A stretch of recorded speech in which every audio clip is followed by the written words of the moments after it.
Hello, ladies and gentlemen. Welcome to What Do You Say Anime. I'm your host, Peter. On today's episode, the warm weather is over. Now, everyone get on your hoodies and leggings because it's pumpkin spice season, baby.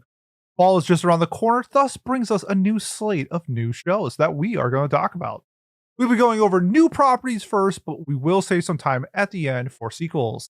If you're looking for specific shows in the description below, we will have timestamps for all the show. I'm gonna leave that in. That's just funny. For all the shows that we're covering. Joining me today, it is highest of spirits but lowest of energy. We have Miles. So you've scanned over some of the shows next season. What are your initial thoughts from what you've seen so far? Yeah, I'm pretty excited to have this discussion because this is like the second time that we've had this new bit where you've gone more in depth, and I'm gonna I'm gonna be your everyman who isn't researching this, getting the first impression. Pete's the researched one. It's nice. My first impression of this season, as far as what we are watching, right? These new properties, things getting their first animated season, is that the pickings feel a little slim to me. There's a wide amount of shows that I think have promise, but none of them are really in the same vein. I think that for any given person, unless you're just the person who always watches 20 seasonals, maybe you'll only find one or two of these shows that really strike your interest, because nothing strikes me at initial thing as like everyone must watch this type of show. Okay, yeah. So speaking of like doing research, for anybody out there who's interested, I do like a quarterly PV review preview type of thing where I check out all the previews before coming into this episode, so I have a better understanding, because I think sometimes the synopsis doesn't really tell the story. We need to see some of what's going on in these PVs to see if it catches our interest. And there were a few that did, but I would agree with you for the most part. This season, I think if anybody was looking for a catch-up season, this is it.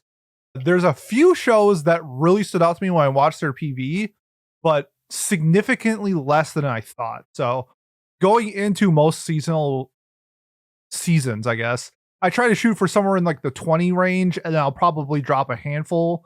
And then by the end of it, it's somewhere in like the 15, 16 range. I think this season I'm shooting for like 14 to start, and then maybe end up with like 10, because watching, essentially, I think we watched like 25 PVs. 3 stood out to me. So some of the shows that I had high hopes on, their PVs really didn't do a lot for me. And then two shows that I knew nothing about really stood out to me. And we're going to be going over both of those in this today. But we're going to start out with the one that I'm looking forward to most for new properties, and that's Wandance. I've seen people also refer to this as Wandance, which I don't think is correct, but I don't know. So, yeah, I think it is. It is Wandance? Well, I don't know exactly how it's supposed to work, but like the Japanese is un, so dance, but sometimes the is used for W. Okay. And then there's a synonym that says Wandance. I don't know, but if I was just reading the one as in the number one, not W-O-N. I do see that. It'd be W-O-N is how I would do that. It's definitely, I wouldn't ever think it was one. Okay, because people were making Drake memes about it, so like that's why I just want to be sure, because I don't want to be spreading no Drake memes when I'm talking about Wandance. Yeah, that's you'd have like some fun wordplay, but no, I think it would be like W-O-N dance. Okay, perfect. Is my perfect. I just saw memes with people doing W or O-N-E dance. I was like, huh? Okay, so let's get into Wandance real quick. Kotani, there we go, is starting high school, and he plans to do what he's always does. Go along with his friends, keep quiet, and not draw too much attention to himself. After all, it's hard enough to get by with just a stutter like his. Hey, speaking of stuttering, me stuttering during the synopsis. Why make things worse by standing out from the crowd? But then he sees oh my god, dude, this is not my day. But then he sees another first year Hikari dancing like no one is watching, or like she doesn't care who sees her. It makes Kotani wonder, could he reach that same level of freedom?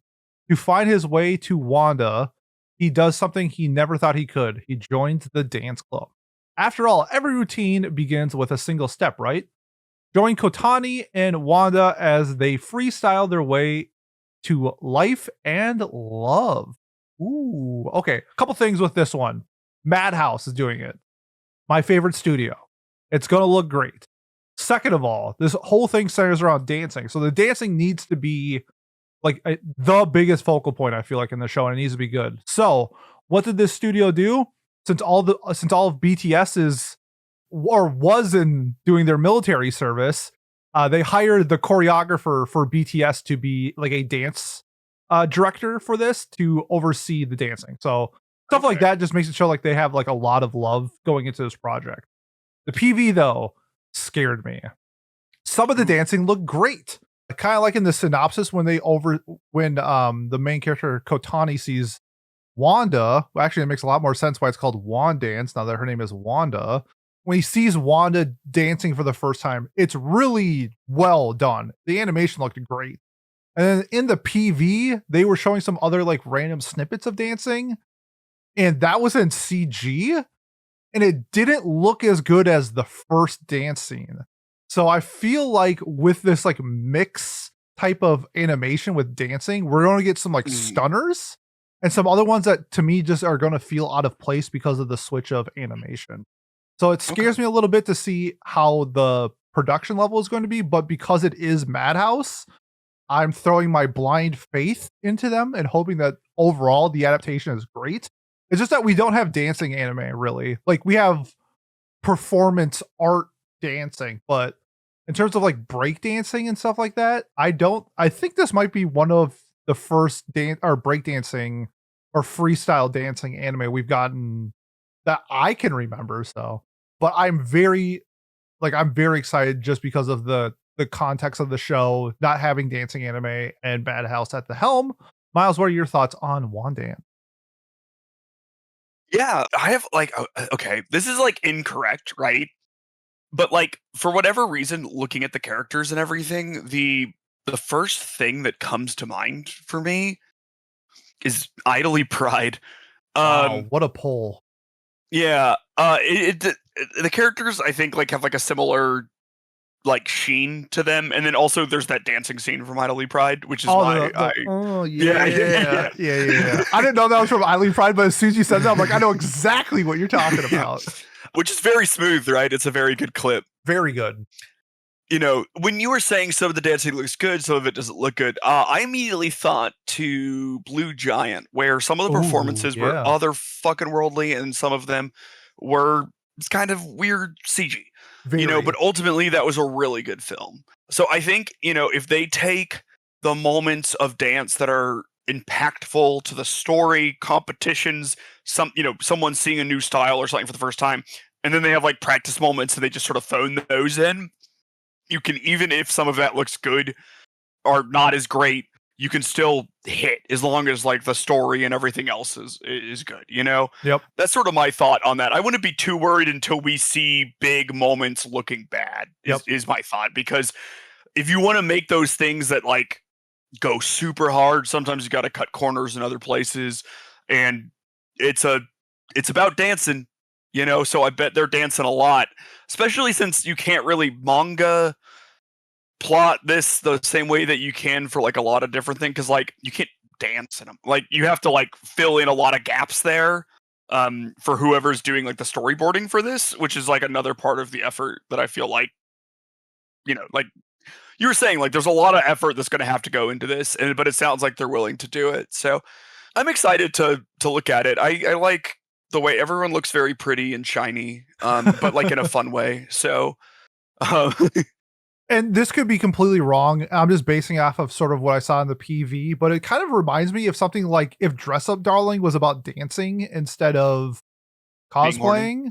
Because like the girl is like, you know, very attractive, very open and free about like her dancing and stuff like that. And this guy a little bit more, you know, in himself, not really expressing himself as much, but then maybe finding a passion or a hobby where you fall in love with, you're able to express yourself some more.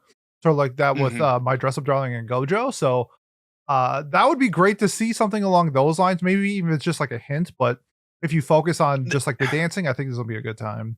This is something I wanted to bring up because we look at these genres, right? There's no like romance there, but like our synopsis makes me think there is some sort of potential romance down the line. Yep. You know, we know how these things go. They're probably not going to start dating, you know, until episode 52. Yep. But, you know, I'll be interested to see what the balance of that is, given that it's like, can they find love? And then, but there's like not even like subtext romance. It's like a theme or anything. It's just like we're dancing. Right?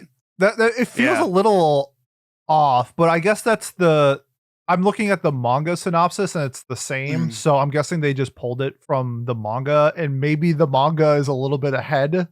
And so it can kind of give you like a little hint, like what's to come. Yeah. Is it also like, I guess it's important to note that like mal tags are like 95% accurate. Like there's a real chance that it's just missing it. Like it's not real. Yeah. So we'll find out when we, because they decide. Yeah, I'm just excited to see sort of like how that goes, right? Like that potential hidden crush type of dynamic. Yep, 100%. This is my most look forward to original property for next season. I should say original property. Sorry, like new property coming into this season. Yes. What we got next, Miles? Okay, yeah, we have Watashi wo tabetai hito danashi, or this monster wants to eat me. I've come to eat you, so softly utters the mermaid Shiori as she emerges from the sea and takes high school girl Hinako by the hand. Hinako lives alone in a town by the sea and possesses an unusually delicious body that is irresistible to nearby monsters, kind of like Bella Swan. To ensure that she matures to the best condition, Shiori seeks to protect Hinako, also that someday she can devour every piece of her. What will become of Hinako's feelings as this looming unjust death closes in on her? So this is a drama Girls Love Supernatural. So it's a lot of things I like, and so I picked those. So I recently watched The Executioner and Her Way of Life, which I enjoyed.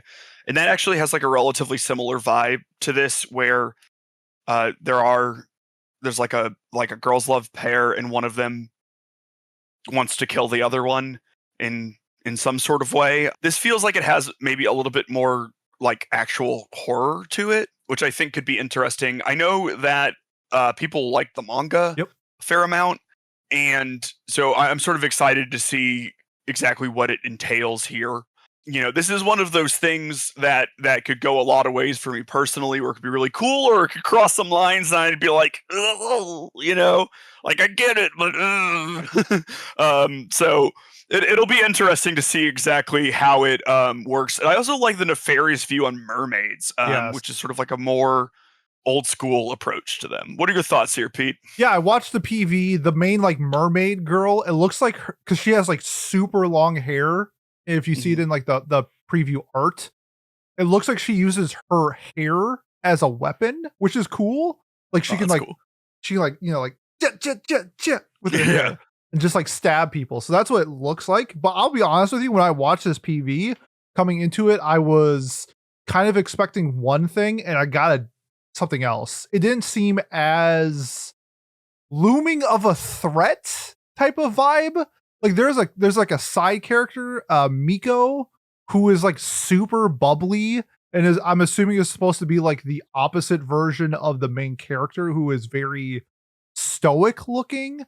So but like it didn't seem like a horror when I watched it. It kind of seemed like maybe a Yuri with like a crazy love interest. And I was under the impression that it was maybe a little bit more of like Hikaru vibes for horror. Like maybe not necessarily like killing and stuff like that, but there's definitely like a lingering feeling when you're watching Hikaru. I didn't get that from the PV. Maybe we get it in the anime and just the PV pick and chooses, which happens a lot. But I guess to me, when I was like looking for an initial impression on something that's been described to me as a horror, I didn't get that. I got more school vibes. Like, yeah. I'll be interesting to see it like as well, you know, because there are a few ways it could go here. a lot of these things that do sort of like a looming threat tend to have like switches that they put on and off. Yep. So it just depends if they wanted, if that exists, show it in the PV or not, which maybe they don't. Where things seem normal and then there's a few uneasy things and then other stuff, and maybe you don't want to spoil that, but it's always a risk either way because like you want people to know what you're supposed to be getting. But I don't know. I think I'm definitely going to give it a chance and we'll see what it's like. So it's something that, again, I could see it being awful or very, very good. It's just one of those things. Like I know like 3 people who have read the manga, and they all said it was like good to pretty good. So I'm expecting good to pretty good for the anime. I guess it's just more of like one of those things where coming into it, you thought one thing and you got something different. And I was like, okay, sure. So it like put it down a notch for me in terms of my excitement for the show. So like if this airs with like other shows that I'm gonna watch on like a Tuesday, it's probably not going to be the first one I watch type of thing. But we'll see. Yeah, it's being done by like I think a newer studio. They did oh, you'll love this, Miles. They did Yuri Is My Job. Oh, wait, okay, that's They've only done. It looks like they've only done Yuri content. They've done Yuri Is My Job, the really bad Love to Lie angle, and then they're doing the Yuri spin-offs. Okay, they were secondary on Yuri Is My Job too, because that's Passione primarily, and I know that because it looks exactly like New Higurashi, which is also Passione. So maybe they're like the side team, and now they have a main studio type of thing. Yeah, like they were like supporting, I think, for it, and like but have you clicked on the image, like the main image, and looked at the other pictures? Yes. Oh yeah. Look at that one. See, that's the vibe I was expecting. That's what you're looking for, right? And and like you get hints of it, I guess, but it seemed like it was more of like a like an afterthought more than like the focus. So we'll see. I mean, it's definitely has horror elements, and like obviously. So yeah, because honestly, all of these alternative, way cooler pictures, besides the one they picked, are kind of nefarious. Yes, even the one that's like super bubbly is like kind of like. But look at her. Yeah. Right. Yeah.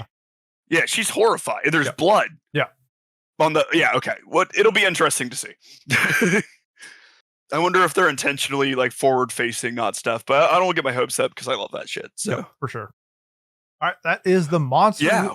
Oh no! Sorry. No, you. I was gonna say, what do we got next? What do we got next? Yeah, we got Disney Twisted Wonderland. We finally are getting a episodic version of Twisted Wonderland. If I had to put it into terms for anime fans and what it is in our realm, this is the girl version of Uma Musume. So when I was in Japan the last time I went at Animate, all of the Twisted Wonderland merch was next to the BL stuff. Like they know their target market for Twisted Wonderland, but sort of like the idea of what Twisted Wonderland is that the villains / main characters of the show are like the counterpart of Disney villains. So like there will be a character in the show who is like the personification of Jafar from Aladdin, like stuff like that. So it'll be interesting to see how they play this out in an 8-episode series, but I'll give you the synopsis real quick. Yu is an average Japanese high school student preparing for an upcoming kendo tournament. On the night before the competition, however, a black carriage crashes into him. When he regains consciousness, Yu finds himself at the Night Raven College, a premier academic institution in the magical world of Twisted Wonderland. Only a chosen few with exceptional magical talent are admitted into the school, so it's a mystery how a human with no magic ability has ended up there. Although Yu desires to return home, it's easier said than done. While the school's headmaster searches for a way to send him back, Yu is assigned manual labor around the campus. But due to the chaos at the school's entrance ceremony following his arrival, Yu has a target painted on his back. As far as the dorm leader, Riddle Roseheart, is concerned. I'm going to skip the rest of it, but Sort of what I got from it is it seemed like Welcome to Demon School Iruma-kun, if anyone out there has seen that, like that vibe where the normal dude gets transported into like a school setting and is like not supposed to be there. I don't think it's going to be super funny.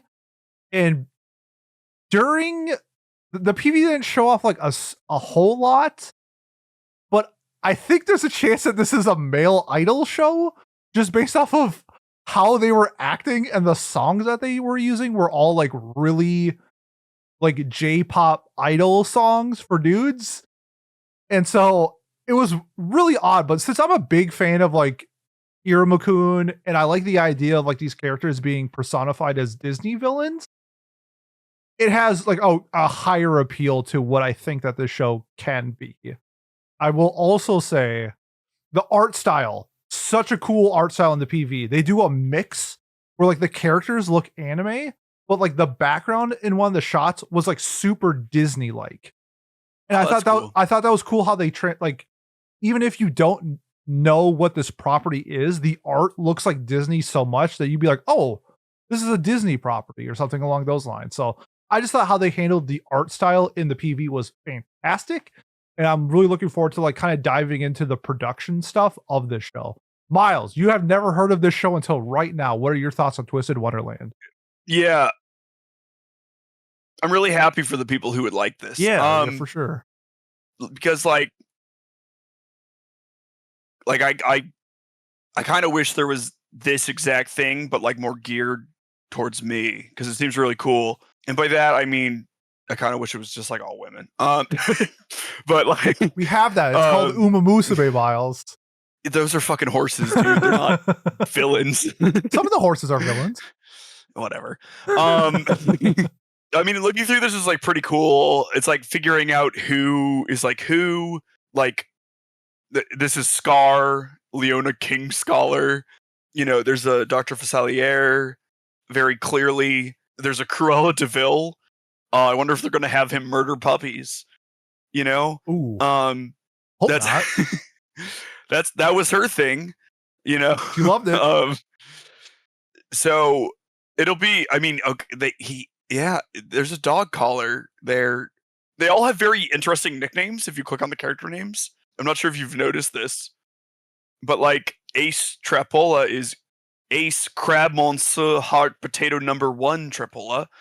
Hell yeah! And I'm pretty curious about what the fuck that is. One of my favorite, I don't even know if it's a trope, but like things anime does is like secret idol shows. Because there's like a few things that were like secretly an idol show. Like Zombieland Saga comes to mind, where there was no hint that that was an idol show until it aired. None.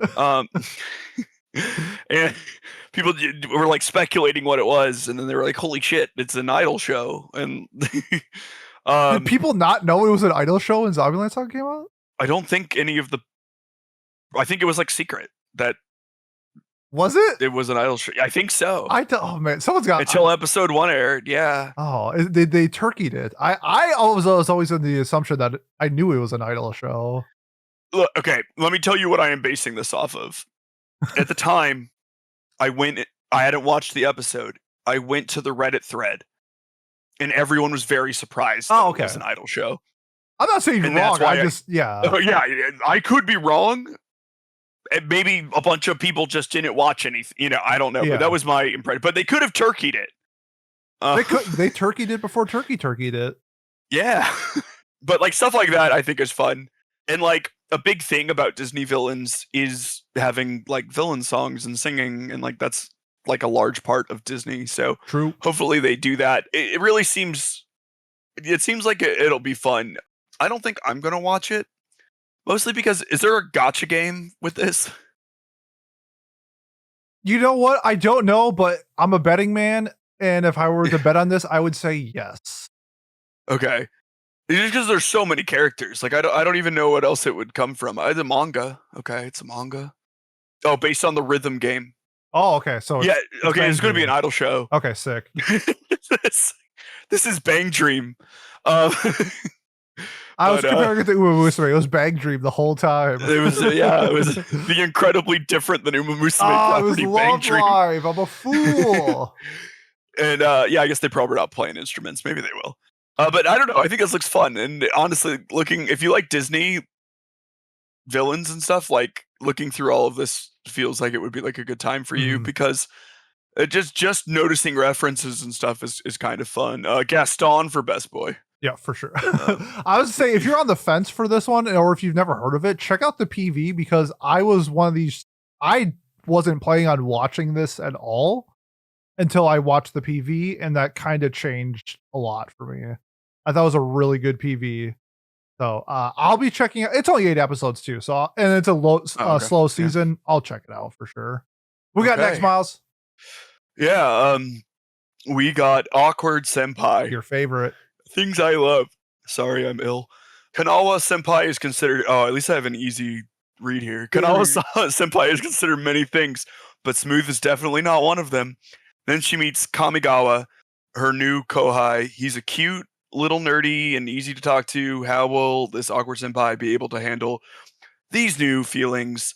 So this is a workplace comedy romance. You getting your Wotakoi? Boom! My senpai is annoying. You're getting... Hold on. Yeah, I might even prefer Wotakoi. Yeah, let's go. Oh, it's clumsy. That's neat. The word in Japanese means clumsy. I wonder if it's socially awkward or they're used interchangeably. Who cares? We'll find out. She seems like this. She's like ooh woo woo in the PV. Oh, she's like ooh woo. Okay. Oh, she's like I'm so embarrassed. Ooh. Okay. So there's a couple of fun things about this that I can see. One, I like that the kohai is the guy. That's neat. Look at them throwing a wrench in the formula. Whoa, obviously somebody here didn't watch My Tiny Senpai. I sure didn't. 2, this has a B couple. If you know anything about me, it's that I love me a B couple. So I'm excited for them to be better than the main couple. Can I tell you my biggest complaint about this? Yeah. Every character in this series has two-toned hair. And I hate it. It looks so dumb that for some reason they have to put the green, huh? It's terrible. His hair is like brown and blonde. And her hair looks really good. Hers looks great, but his is like brown and blonde, but his two-tone for like the backside of his hair is like a green. Lime green. Yeah. It's so ugly. The entire time I was like, this dude's art design is terrible. Why does everybody in the show have to have two-toned hair? Even so I'm gonna be like guilty as charged right here. Like, I love the two-tone hair look. I'm like thinking of any character that has like, I don't know, black long hair and then like a blue on the inside or something. Agreed. I think Do It Yourself did that a fair amount. Like they had, like, I just like that design choice with like the inside being like an unnatural color and like the outside being like a normal hair color. But like, what's so weird about this is that every character except for the main girl has like barely any hair that is visible. But they make it a different. It's like, it's so strange. It looks like he has green mutton chops. Yes, it's or something, so ugly. Yeah, because it's not like there's just not enough hair there that you should be doing anything with it. I feel like it's a weird choice. She looks very good. Like she looks great. But they also give her like highlights and stuff. She looks like an Oshinoko character. She does look like Aqua if Aqua was a girl or something. Yeah, otherwise known as Ruby. But with blue highlights, you are correct about that. It's the Aqua highlighting on the covers. But she does have like the pink internal color like Ruby does. And she wants to say it. Fuck her brother. Whoa! I thought we were talking about Awkward Senpai, not Oshinoko. Yeah, I mean, I was sorry, I was pausing. Damn. That's why I stopped myself. I was like, what the fuck? I was a little confused. You were ready for that? Caught me off guard, not gonna lie. I'm constantly in search for the workplace romance that I like, and maybe this will be it. It's not. It's not. There's gotta be one. Nah, I'll keep it a B with you. This ain't it. Okay. I watched the PV. I'm like, this is a 6. Like straight up. Like, if you like workplace romances, if adult cast romances, this ain't. I'm assuming it's not gonna like do anything for you, but it ain't gonna be the worst thing. Every now and then, I just like, like I like going to bed watching like a chill show, like something I don't have to think about, something I don't have to like. I gotta get on Discord right now and talk about how hype episode 4 was. I don't need that when I'm going to sleep. That's what Awkward Senpai the Sakuga of Awkward Senpai episode 4 was fucking fire. Honestly, it wouldn't surprise me if the thing I talk about most is how I hate the main character's green two-toned hair. It's not a great choice. And like, I don't know, like it's just one of those things where it's like animation I don't really care about animation unless it's like the point of the show. But for some reason like this, I'm just like, it pisses me off. Like, this hair is so bad. Fix your hair. Maybe he gets a haircut. That'd be sick. But oh my god, yeah, that'll be good. A haircut arc. Yeah, this ain't moving anything. I'll be honest with you. I like the bullshit sometimes and try to say something is that it's not. This ain't it. Was this the one that you watched the PV and were like, I'm gonna hate this, or was that a different one? That was a different one. That was there's like a visual novel harem that's coming out this season. That was like, nah. Like I don't know, stuff like Summer Pockets or whatever that's like airing this season. Just like, nah, like that ain't my style of shows for me. But this one's just like, I mean, I'm assuming it'll be exactly like my tiny senpai. My senpai is annoying. What else is there? The Ice Guy show. Like, it's gonna be a 6 or 7 workplace romance, and that's cool with me. Sometimes there are 6s and 7s that I really fuck with. Oh my god, what's the show with the evil lieutenant? Yes. That's called the Evil Lieutenant. No. Similar premises, but with Power Rangers. Oh, world domination, whatever it's called. Yes. Finding Love is that a workplace romance? I would say technically yes. That's my favorite workplace. It's a good one. It's a very good one. That or Yuri Is My Job. Is that what you talking about when you had 7 bangers? You brought Yuri Is My Job. Yeah, dude, I wish you guys gave that a 7. No, did you give it a 7? I give it a 9. Oh, my bad. Okay. Check out our review of Yuri Is My Job. Yeah, it's the hardest I've worked on anything. Okay, Pete. That says a lot. Okay. Tell me about Santa Claus. Yeah, let's talk about Sanda, which is done by the mangaka of Beastars. The story starts with Sanda, a second-year middle school student, getting attacked with a kitchen knife by his classmate, Fuyumura. While Sanda couldn't make sense of the situation at first, he gradually came to believe that oh my god, dude, what is going on?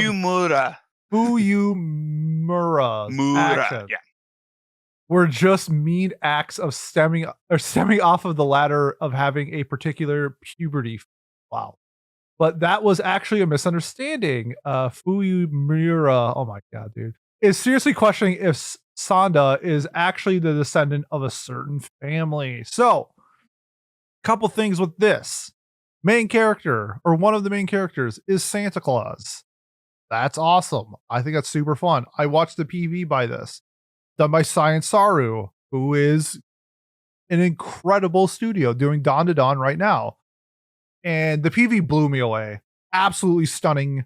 It looks incredible. It looks exactly what you would expect from a Science Saru show. It reminded me a little bit of Golden Kamui, where it looks like the overall premise might have like an actual storyline, but it's filled the gaps in with something funny. Hence the Santa Claus character. It looks action-packed. It looks pretty damn fun. I was very, very pleased by what I saw from Sanda. Miles, your thoughts on Santa anime? Okay, so I wasn't very excited about this because honestly, I think it seems sort of stupid, but Science Saru is doing it, so I'm gonna have to watch it. What is this about? I don't know. Okay. All I know is Santa's involved, and it reminds me of Golden Kamui, and that's a win. Like, that's all I need. Okay. It could be completely different, but based off of the PV and what I just read, those are my takeaways from it. Yeah, I'm gonna give it a go, mostly out of curiosity. I think it seems stupid, but lots of things that seem stupid are good. I guess like if you just sort let's say like Golden Kamui, it's like if you kind of describe like what happens in Golden Kamui, I think a lot of people would be like, "That's dumb," and it works. there's for like most people. some parts of it, right? But like you could be like, what's Golden Kamui about? And you could be like, it's a historical drama where, you know, like an ex-soldier meets like a indigenous woman and they go on adventures together. And like, yeah, someone fucks a bear or whatever that one scene is. But like manga only. Okay. Well, I mean, it could be next season in the anime. Okay. We'll find out. It's towards the end of the manga, so we'll find out. That's all I know about. We'll find out if we get the OVA of the bear fucking scene at Golden Kamui. Yeah, but like, I guess like what I don't know is like, okay, so like during the hijinks of Golden Kamui, right? There is this like overlying general concept we are aware of, yep. And I don't know what it is for this. Like, you do? Oh, I like see. What do they do in between Santa showing up? Sure. Great. Does he transform into Santa? I don't think so. I know I don't see Santa on the character list. Maybe it is on the manga. That's what I'm saying. Well, so okay, because like the guy's name is Sanda, but that also just means 3. But like, it is like it's called Sanda. Yep. I feel like that's supposed to be similar to Santa. I would agree with that. Okay. And then, okay, also, if we click on the picture, we will see that the blonde kid has like a with Santa and then him. I think it might be like a Shazam type of scenario. Oh, shit. He Shazams into Santa Claus? I think that might be what we're getting. This sounds great. Okay, I wish the picture that they had used was the first one where it's like the fucking sick, like Santa walking. Yeah, like Aura farming Santa barefoot in the snow. Oh, and if you see that picture, his shadow. Yeah. He Shazams into Look Santa. At that. Look at this detective work that we're doing mid episode. Okay, so this is actually Shazam Golden Kamui. We got there. Okay, let's go. Let's watch it. Yeah, it's like, is this just like a finding yourself and finding who you are, and it turns out who you are is Santa Claus? Santa Claus.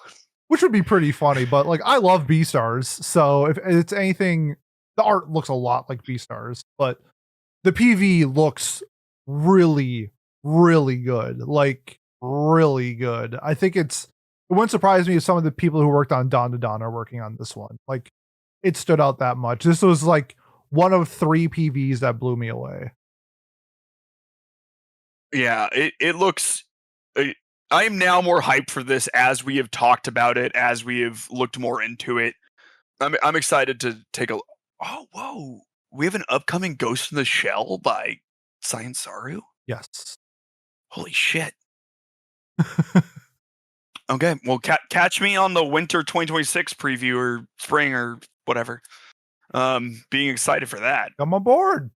Come aboard. All right, so that's Sanda. Might as well we got next. Yeah, we have Dusk Beyond the End of the World, and we have After Waking from a Long Cryogenic Sleep. Sorry, which is what Miles needs right now.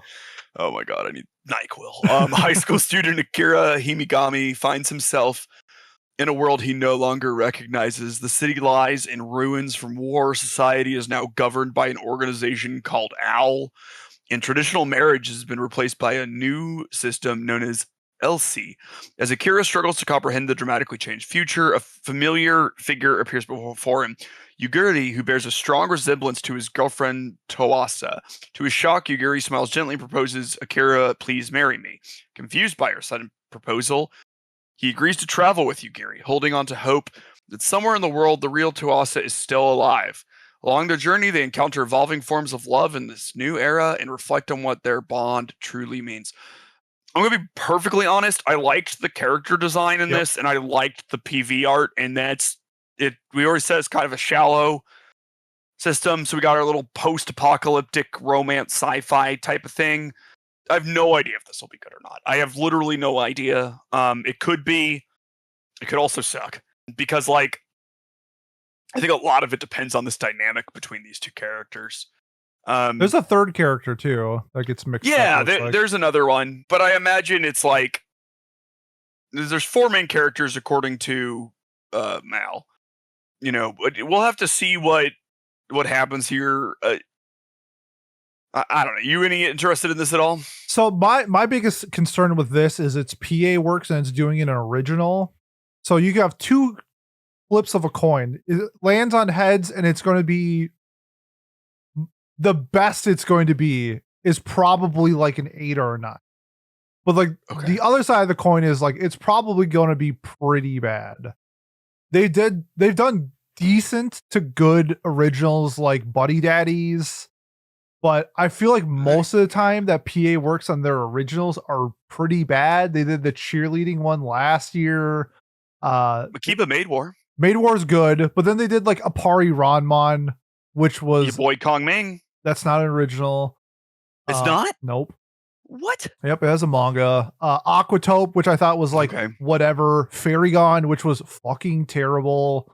But then they did stuff like I think they did Shirobako, which is pretty damn solid. So, but it's like it's one of those things where it's like I don't like PA Works originals. Like Charlotte. I just don't really like PA Work original. Like, yeah, they have 2 hitters, but like they have 14 misses, I feel like. So they have things that people in our audience might consider hits that we don't consider hits. Angel Beats. True. People like that. Charlotte, people like that. Those shows are bad though. I guess I'm speaking purely off of me not liking PA Work originals. It's just I feel you. I have no issues when they take original source materials. I mean, they did great in Skimped Loafer. You mentioned Kong Ming. They did great with Kong Ming, but it's just one of those studios where I don't know. I feel like I know Pat hypes up PA Works a lot. I think they're like a C tier studio. Like, I really don't think that they have. Oh, they did Skip and Loafer. I know that's a manga, but they did a great job like adapting that. Yeah, no, for sure. Maybe they're one of those adaptive. I don't know. I really liked Maid War. Like, I thought that was a good original. What's interesting is like, are these all like in-house writer? Because like I know there's like one guy who does like Charlotte and Angel Beats and like that other one, Kami-sama ni Nata Hi, right? The one that made him quit writing. But you know, I don't know. I'd have to research that. It's just like a point of like industry knowledge that I don't know. Like, do people write for multiple studios if they're writing anime originals? Are there mostly like in-house people? Yep. The examples I can think of off the top of my head are like in-house people. And actually, there's a really easy way for me to figure this out is to go to this, click the writer, the director, series composition, staff, and then see what else they've done. Yeah, this director used chief director of JoJo's Part 5, which looks like to be his biggest property, it looks like.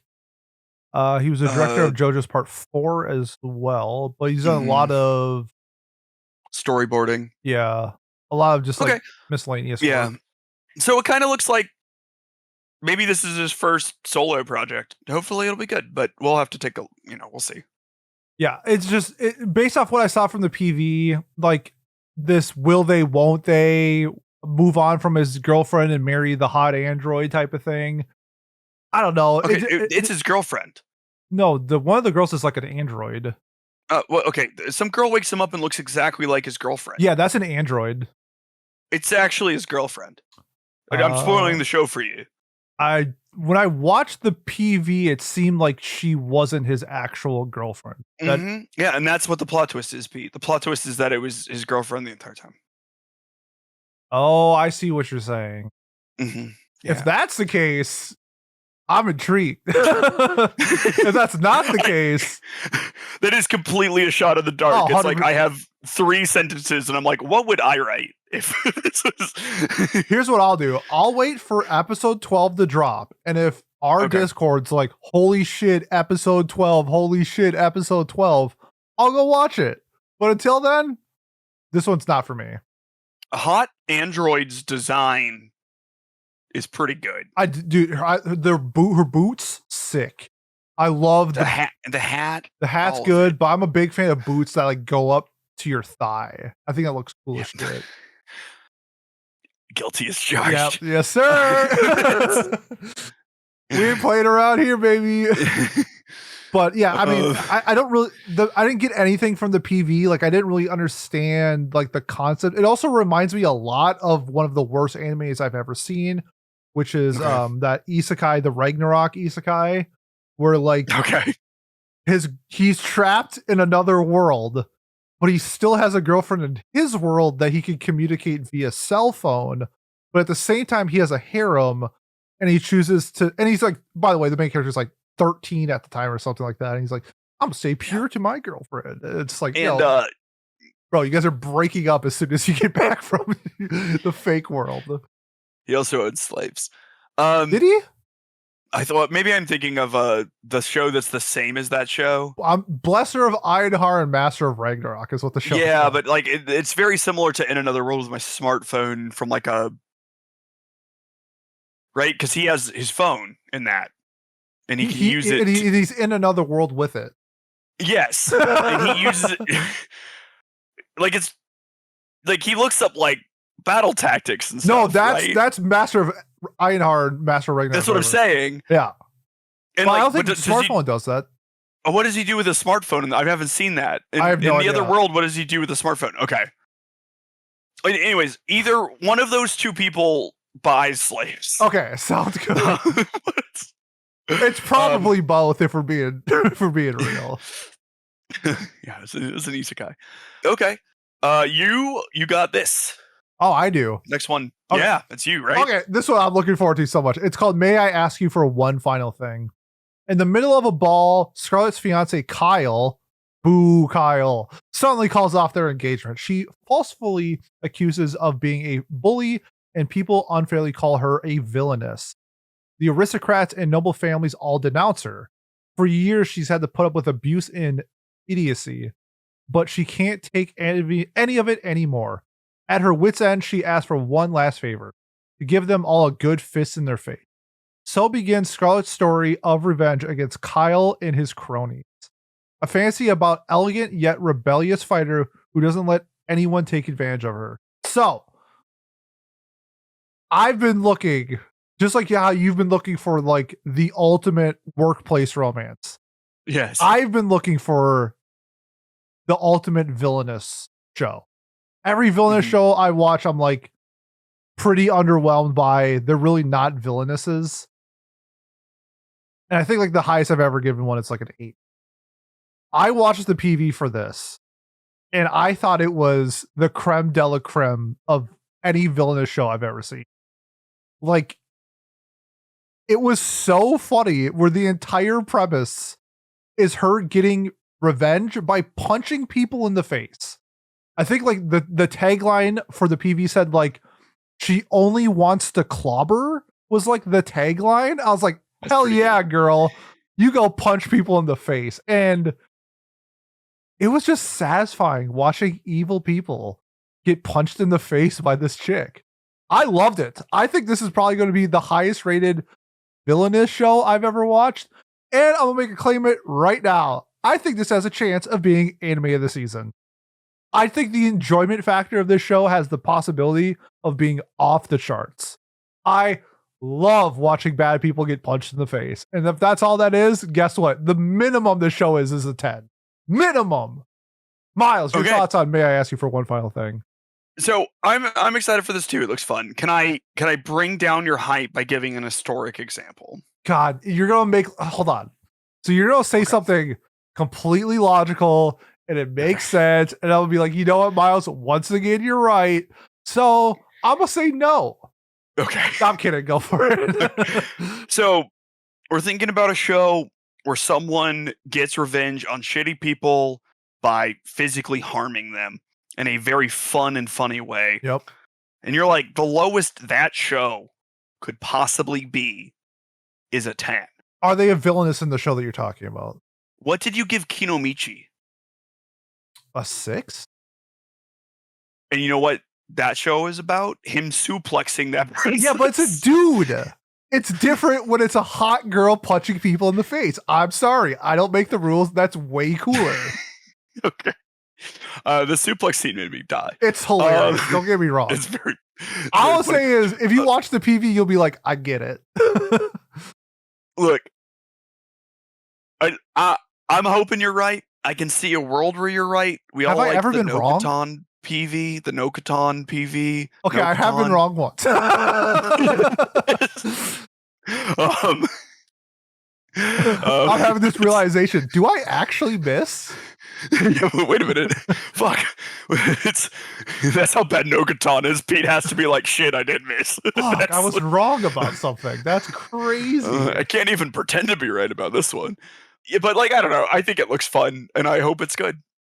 I watched the preview because you told me about it. I know the bit is that I don't, but I did, and I kind of hope she punches them all. It kind of reminds me of Rose of Versailles in the way that they kill rich people. Okay. I was like, where is this going? she's punching them in the face, which is just as cathartic. Oh yeah, the side story. She's actually leading the French Revolution. So I can only. And it's a Yuri. Oh my god, let's go. Oh my god, I'll have to get her up here with my Rosalie. Like, yeah. That's interesting.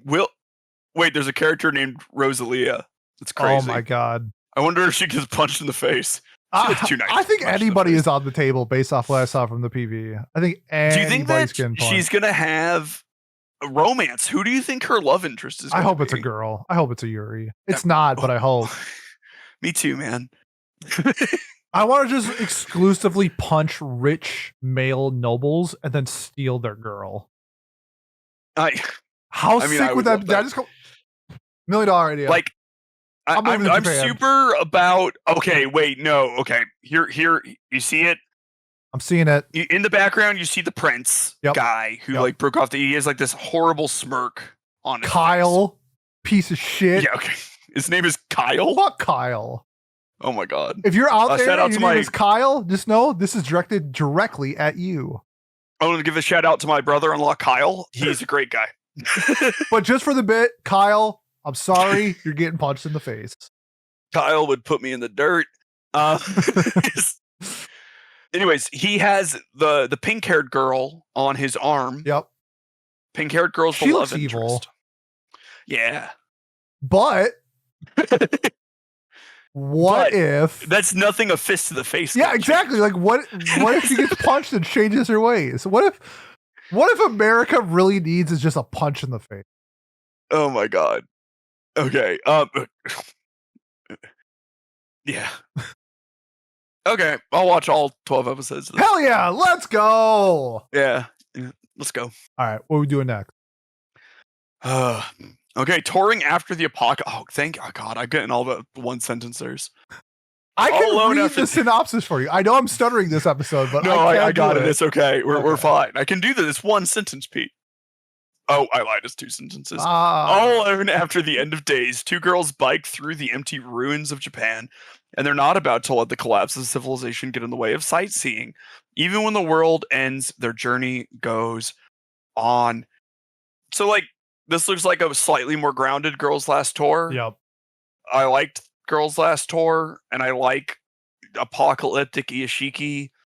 Shout out to Yokohama Shopping Trip and Girls Last Tour, and probably some other ones I'm forgetting. But I'll watch this. I'm not known for liking my slice of life, but man, you throw an apocalypse in there, and all of a sudden I'm about it. Yep. What are you thinking, Pete? The vibe. How was this preview? Yeah, the vibe I got from it seems like it's going to be a show where like 10 episodes are like really fun and bubbly, but there'll be like 2 mixed in like. Yeah, like episode 7 makes us all cry. Yeah, right? Like that's kind of the vibe I got from it, where it's like, we're going fishing episode 1, episode 2. Here's how everybody died. It's like, oh, okay. All right. This is where we're going. And then episode 3, we're having a picnic. It's like, that's kind of the vibe I got from it. So right up my alley. I, of course, will be watching this. This looks great. Okay. It's hard. It's like the PV was just them riding on a motorcycle doing shit, and the synopsis was short. Not a whole lot to say about it because I don't know a lot about it. I like, okay, Yuru camp, but everyone else is dead. Ooh, where were the girls buy their like? You don't need to buy steak? anything because they'll get it from a freezer. You're making good points. Yeah, I mean, technically, like that wouldn't actually work, but it's an anime, so maybe it would. But look, they're fishing here, right? They can get like, they could kill this capybara that's in the bottom left picture. And you can't kill capybaras. What are you, crazy? Where are they in Japan that there's just a fucking wild capybara? Maybe they're in like Ueno Zoo or something. Yeah. They escaped. They're stargazing in the top right photo. Peak. They're camping in the middle right photo. Peak. Yeah. This feels like you'll give it an 8. Yes. That's exactly kind of the vibe I was getting from it. Looks cool, looks fun. The PV, same thing, but not a whole lot to say other than that. You got anything else? Okay, Pete. Tell me what's brighter than the sun. Oh, I'll tell you what's brighter than the sun. A star, which is also the sun. But this one is a star that's brighter than the sun. Sei and Koki, is that how you say his name? Have been friends since childhood. One fateful day at the end of middle school, she has a revelation. Koki has grown up. Now they're in high school, and she has another revelation. She has feelings for Koki. But Sei isn't the only girl who does. The question is, who does Koki have feelings for? So, not a whole lot to base it off of. First thing I'll say is this is done by the mangaka who did My Love Story, which is a very sweet, very bubbly rom-com. The vibes I got from this is a very sweet and very bubbly rom-com. I don't think this is going to be heavy hitting of any sort. I think this is going to be fun and relaxing, like pretty, I would say like generic rom-com style. However, I love My Love Story, so I think that what we got from like the PV, which was pretty mediocre, and sort of that synopsis, I think it's going to be better than what we have presented. Just going off of the blind trust of the mangaka. I also know a few people who have read the manga and really liked it.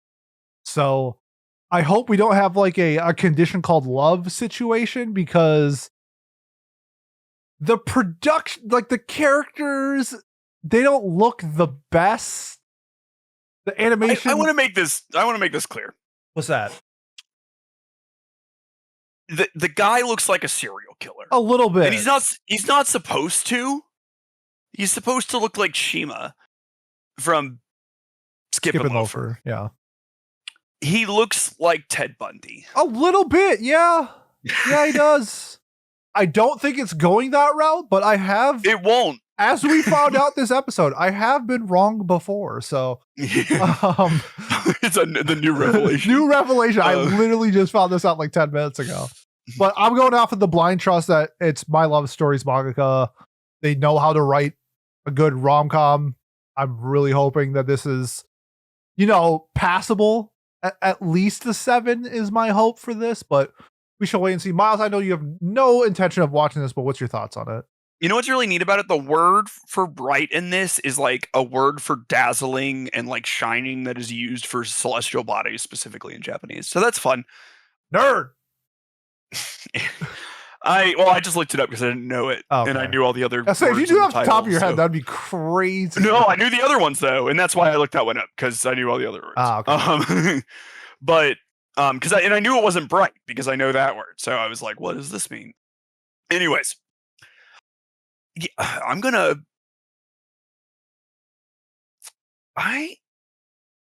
maybe I'll like this.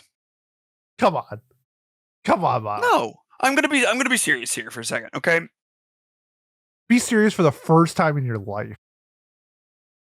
Okay. Man, I can't do it.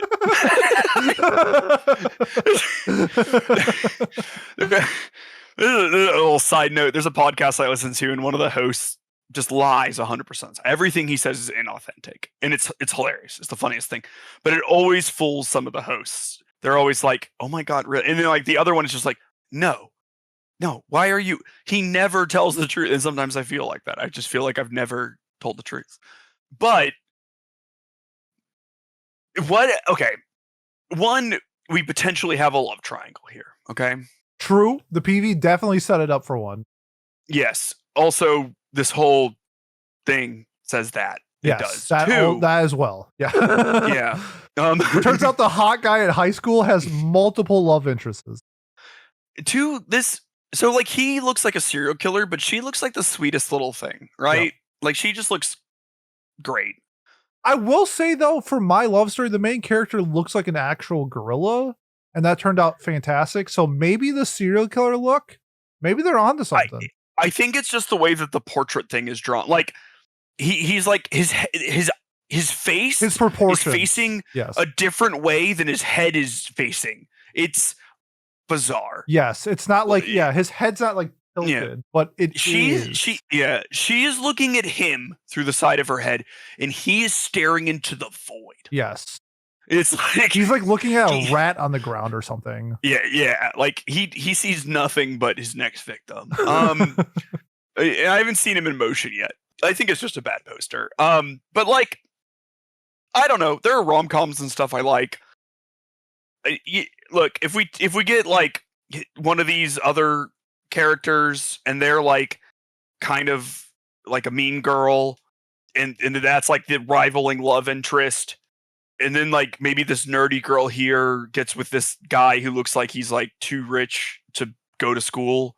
Oh god, that haircut. Sort of like, yeah, right. Like he just looks like an awful human. You know who the villain should punch is this guy. This guy, yeah. He could be the nicest guy in the world. He could be a philanthropist. No, it's the haircut. He's got to get punched. Yeah, like his name would be like something the third. Yeah, if he was like English, it would be some like maybe we'll get some spice in here. I don't know what it is. I can't explain it, but I'm looking forward to this. I'm holding you to that. I want your thoughts on episode 1 of A Star Brighter Than. We have a first impressions episode, and I'm gonna be talking about it. I don't know if you're gonna be on the episode, but I'm gonna be talking about it. So if you want to be on that episode, you better watch the show. Yeah, I'll try to. That's a threat. I always love being on those episodes. As you know, there was a time in my life where I could just watch a bunch of anime, but now I got to be picking and choosing. You hear that, kids? Don't.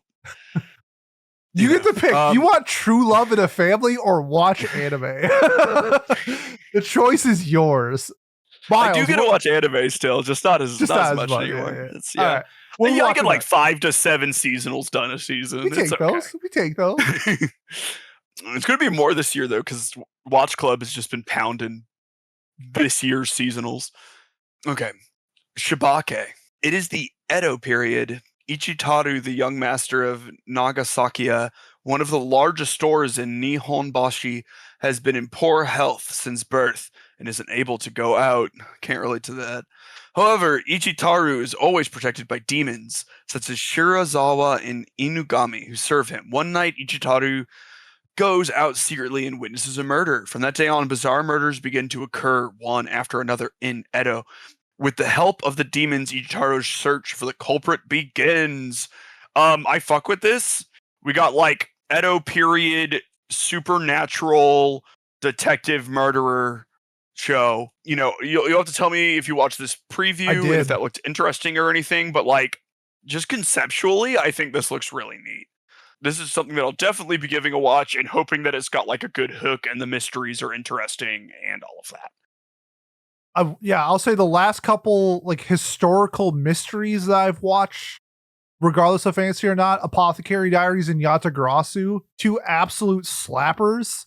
I'm a big fan of this style of historical mysteries, I guess, just to put it in simple terms. There's the other way to put it. It was like less Yatagarasu, but still has that fantasy element. Like in the PV picture, you can see like a baby phoenix type of character.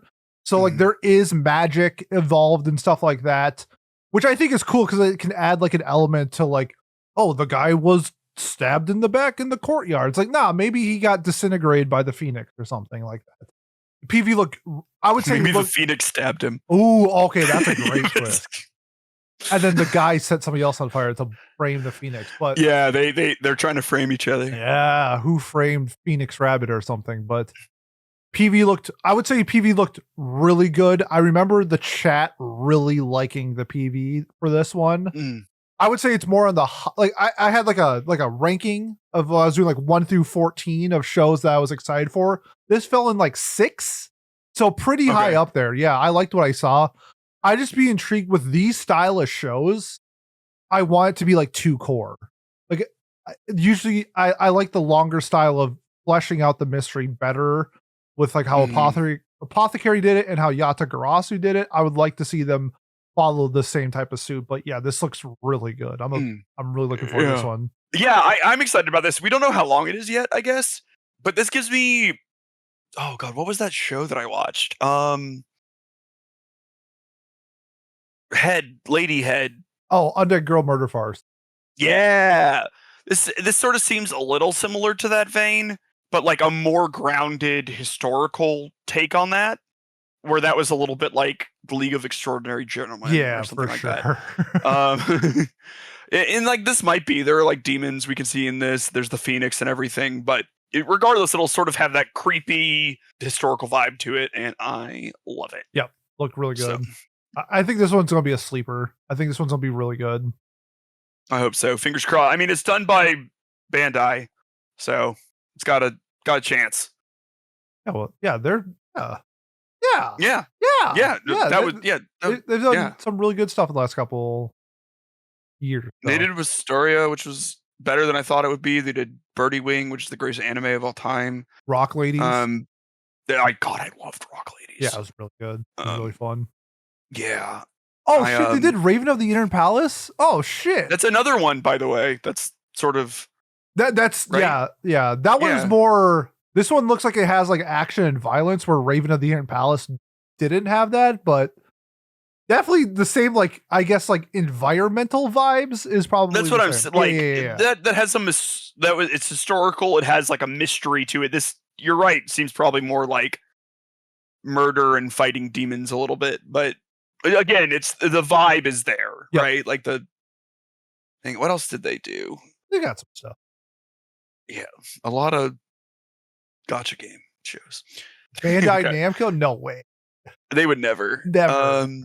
Should we move on? Please. All right. My last show that I will be talking about is a Mangaka's Weirdly Wonderful Workspace. New shoujo manga artist Nana. Wow, that's spot on. Works hard every day while being supported by Kade Sato, her female editor who is older than her, and Mizuki Hazama, her assistant. According to the girl herself, she sometimes drums up intense daydream delusions of occupational illness. A working girls comedy set in the entertainment industry, brought to you by an author who always draws various girls. I wanted to bring this one that like stuck out to me. It reminded me a lot of like New Game / Comic Girls, if anyone has seen those shows. I do like the workplace style of showcasing like an actual industry. This seems more fun than like a Shirobako. Like I think it is going to show like the life of a mangaka, but it's really about like having fun and being silly. So it has the cute girls doing cute things tag. So I don't think it's going to be like as educational as Shirobako, but it still has the adult cast version of Comic Girls, which is a show that I thought I was going to hate, and I ended up liking it way more. So that was on my list, where I'm just like, okay, this seems to be checking all the boxes of shows that I've liked in the past, and then add these other elements that would raise my score probably. And we got this one. So I liked what I saw from the PV. It looks really fun and cute. And yeah, just get to explore the manga world. Miles, do you have any thoughts on this one? Yeah, as we all know, cute girls doing cute things, a favorite of mine. You're a big fan. My anime of the year, Mono. But if anything is going to usurp that, it'll be this. I don't know. I'll give this a go. It looks like it could be fun. I like adult cast stuff. Like honestly, anytime there's an adult cast show and it seems at least half sincere, I like want to give it a fair shake. And so I will do as such for this. But But it also could just be a show where nothing happens. Often, as the case with cute girls doing cute things, not always, but a lot of the time. And it's just not for me. But I'll give it a go. And we'll try it. That's about all I got. I haven't seen Shirobako. I haven't seen any of the mangaka shows really. And it's an interesting premise, right? Because there's a lot of stuff they could go into in that, and I'm interested to see how it deals with some of the issues mangaka faces, or if it decides to ignore them. I can see the argument for either. Sometimes it's fun to make an idealized version of what you do, and then other times you want to highlight things, and you can do that in a fun way. Yeah. It's all the scalability. Are you doing 80% educational and 20% fun, or 80% fun and 20% education? I think the more popular version is the 80% fun. And then you have something more like, I would say Shirobako is like, I don't know, 50-50. And I feel like it'd be kind of hard to go past that in an anime. So I'm expecting this one to be like 80% fun, 20% educational. Yeah, I guess it would feel like a bit weird to do, because like a lot of manga have like issues, right? Like health problems that stem directly from their job and the deadlines they face and all of that, and the fact that they're hunched over drawing for 12 hours a day. And so it's interesting to see how they'll deal with that at all, if they do. Because you want to keep it fun.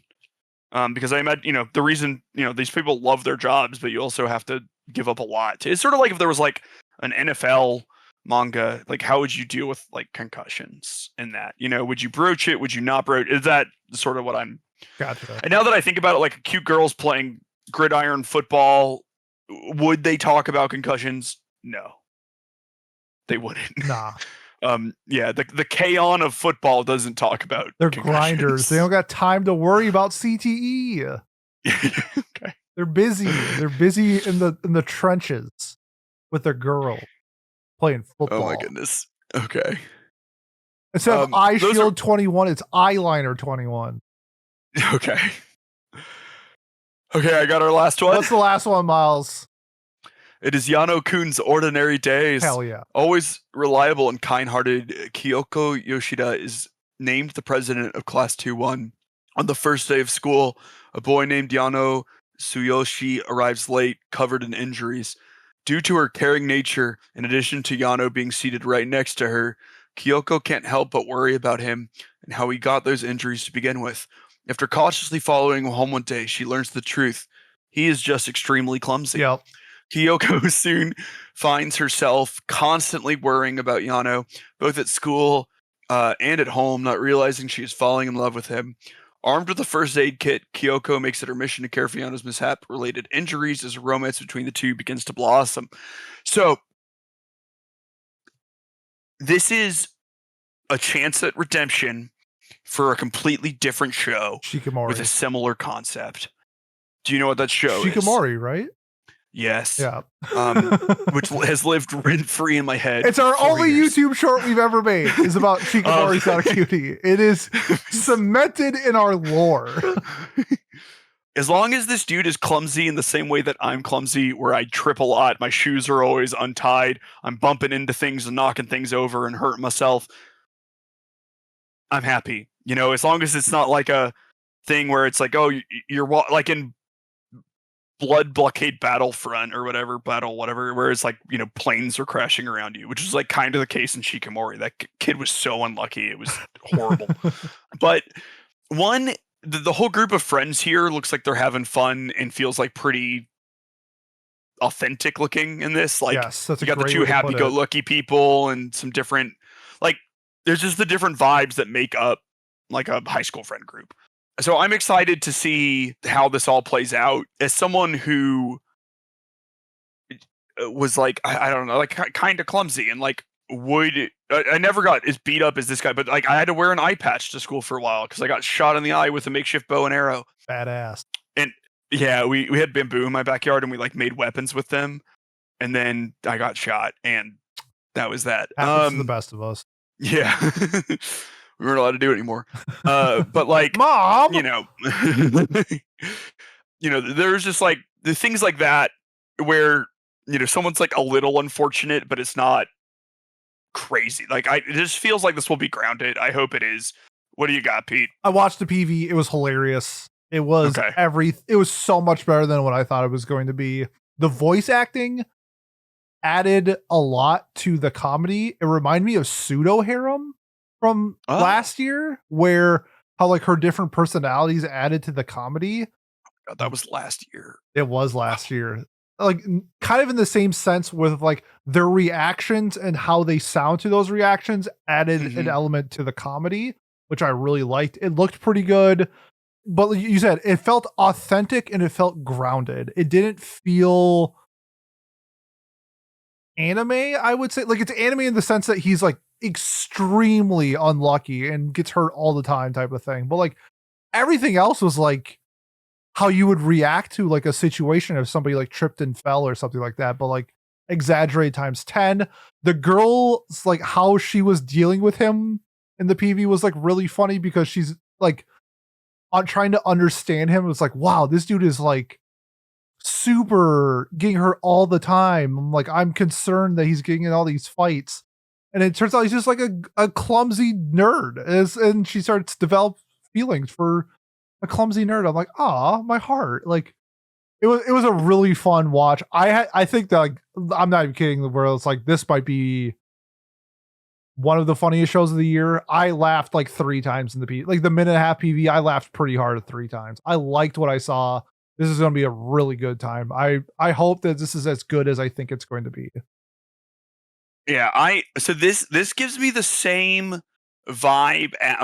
This gives me the vibe of Skip and Loafer in the sense that, like, one, the friend group kind of reminds me of it just from like how it is like blocked here, like how everyone's posed and everything. And then 2, this feels like people will pretend it's a shoujo. Ooh.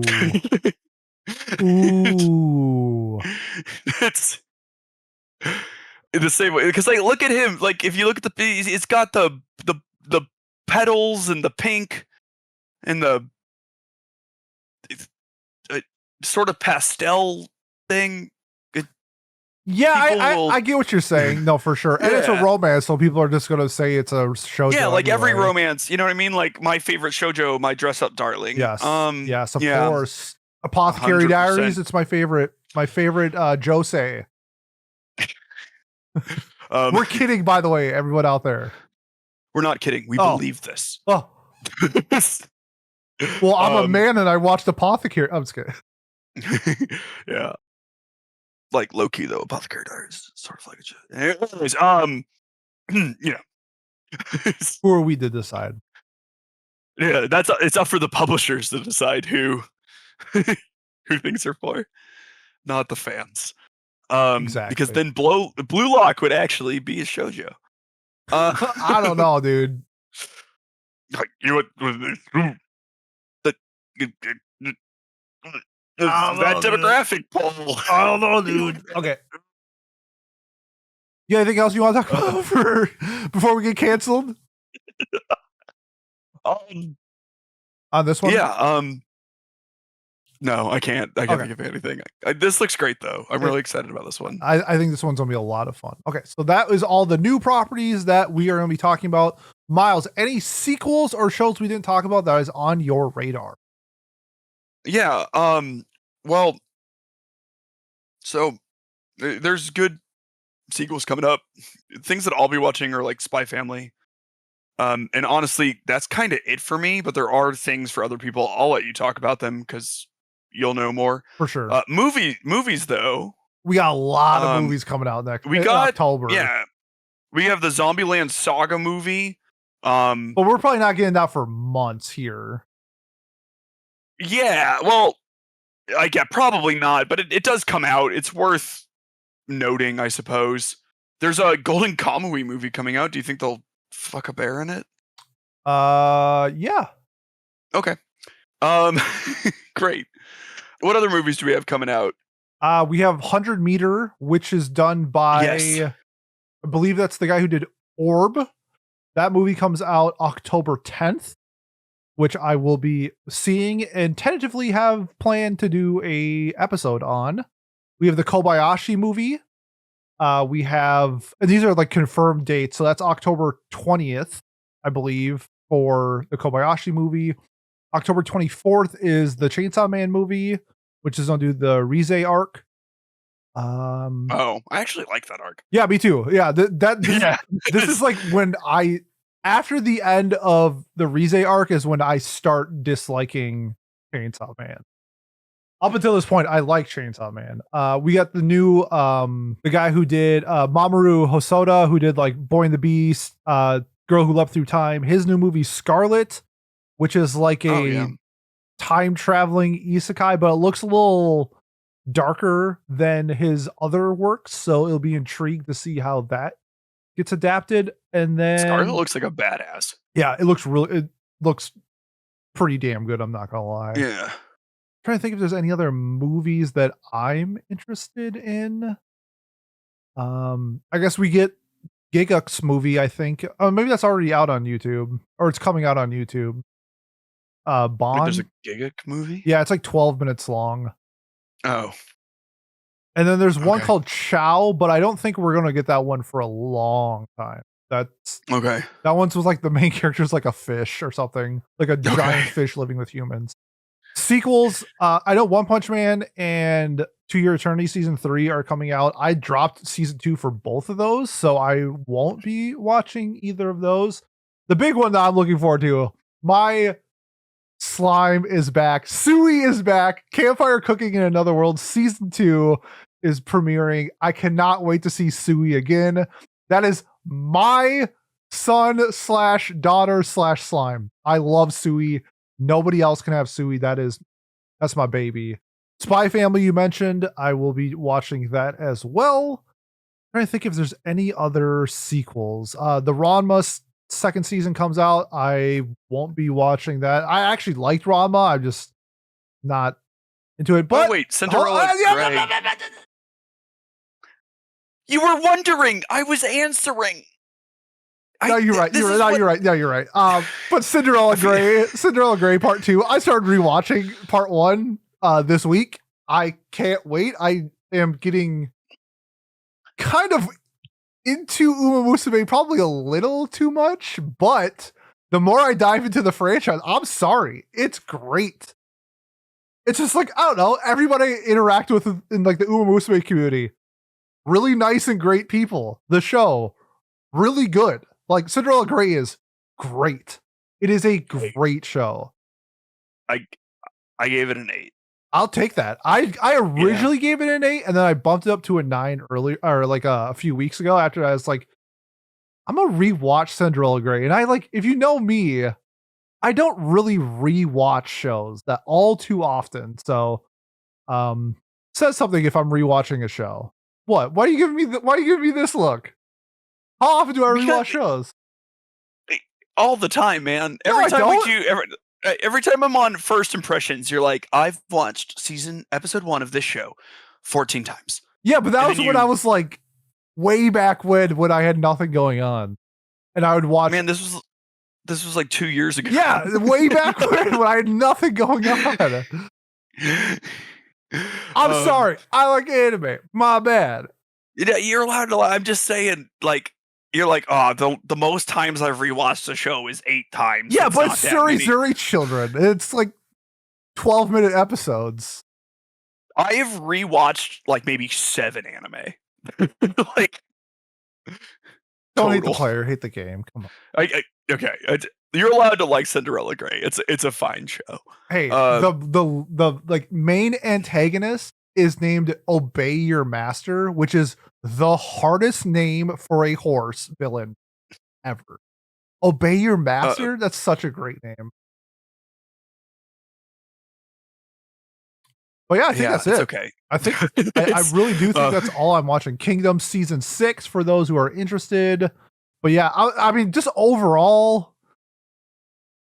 I mean, a weak season. Other shows that I'm checking. Oh, I forgot to do the other shows I'm checking out. Let's Play. I've already seen episode 1 at AX.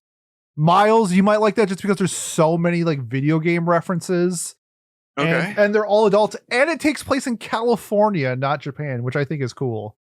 That's kind of fun. Yeah, it's called like Let's Play. Yeah, like one of the main characters is like Martial Law, which is from Tekken. Her dog, his name is Bowser. Her friend, his name is fun. Link. Her name is Samara, which is from something I don't really remember. What video game is Samara from? Mass Effect. I know. Okay. Okay. I knew it was from. It's a blue Samara. Okay. Yeah, there's a bunch of all of these are like references. Like her friend group, they're in like a WoW guild and they raid. Samara's kind of like a deep cut. It's not that deep, but she's in 2. I don't know if it's named after her, but I typed in Samara video game. That was the first one that popped up. I was like, yeah, people have heard Mass Effect. Let's go with that. Yeah. It's like, I mean, like, as far as main characters in the series go, a minor main character. Gotcha. Like not Liara or anything, or like Shepard or Ashley. Or anyone. Okay. There's also another. Well, this one, not another. There's a shoujo workplace romance called Plus Size Misadventures in Love, where the main character is like a plus size girl, which I always love exploring those stories to see how they deal with whatever that was. We watched the PV and it looked way more fun than serious than I thought it was going to be. So that looks like it's going to be a good time. And I'm sure there's going to be random shows that pop up that somebody checks out where it's like, maybe we get like a Lord of Mysteries this season. Everyone's like, holy shit, what is this show? Everybody needs to go watch it. And then everyone watches, it's like, what the fuck? No one understands what the first episode was. So maybe we get something like that this season, but I'm looking forward to just checking out these, I would say, more simpler properties, maybe not super in-depth, chilling this season, and sort of just getting ready for winter 2026, because that looks like it's going to be insane. Like, fall looks like, I don't know, a Pee-wee baseball team versus a Major League Baseball team. That's fall versus Nothing winter. Baby versus Nuclear Bomb. Yes, that is exactly it. Like, winter is Frieren, Hell's Paradise, Jujutsu Kaisen, Oshinoko, Fire Force, Golden Kamui, Medalist.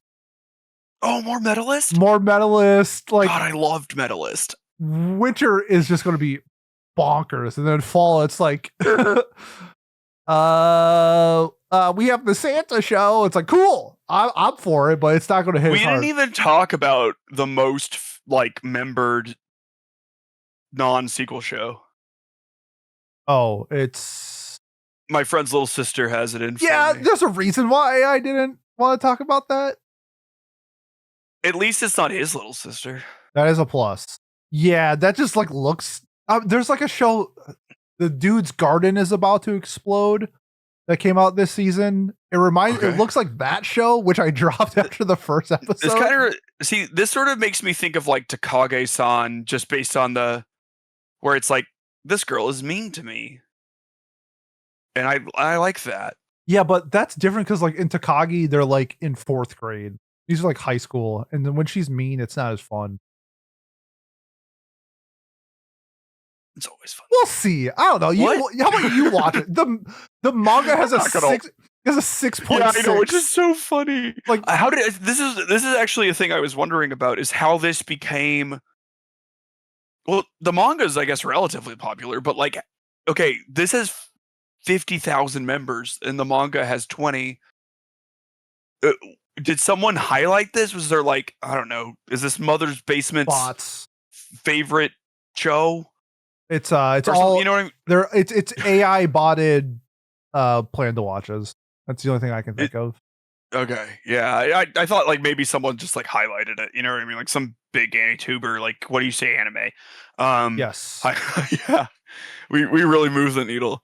We move something, but like, it's I'm unsure exactly what's going on here.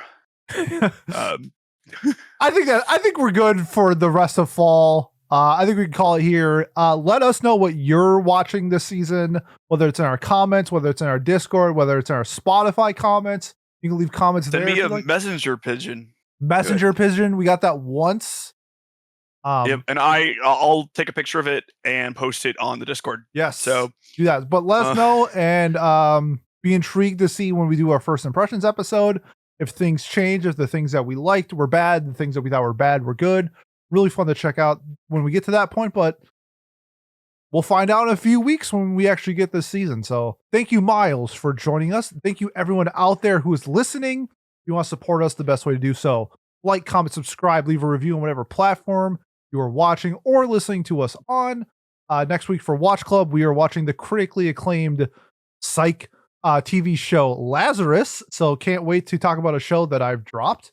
Otherwise, in 2 weeks, if you're here for non-Watch Club stuff, we are reviewing Summer. So I'm going to be giving out a lot of 9s. So if you like hearing the number 9, come check out next review episode. Otherwise, on behalf of Miles, I want to say thanks to everybody, and we'll see you next time. Peace.